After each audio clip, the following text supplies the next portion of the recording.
સીતારામ, જય શ્રી કૃષ્ણ. દાયરાની વાગ્યા 8:12 ને આજ છે સોમવતી અમાસ ને શ્રાવણ મહિનાનો છેલ્લો દિવસ છે. તો આજે અમારે શંકર બાપાને થાળ ધરવાનો છે. તો અમારે દિવ્યા અને અમારો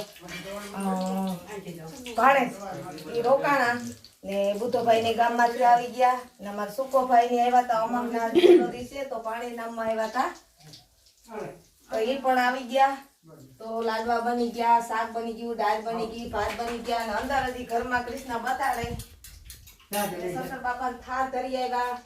હાલો બધા લાડવા ખાવા. આજ અમારા બાને ઘેર છે પ્રોગ્રામ. અમારા બાપુ પૂજા કરે ને એટલે સેલેથી પૂજા ઉતારે. હાલો બધા લાડવા ખાવા. ગરમા ગરમ ભજીયા એટલે ભજીયાની અમે ચટણી બનાવી. અમે કહ્યું તું તેજી નહીં કે ચટણી પડી ગયું આવે ને તો લેતી હતી પણ એ ભૂલી ગઈ. એટલે પછી અમે છે ને ભજીયા કાચા પાકા ને ફોદીનો ને એવું બધું નાખી લસણ ને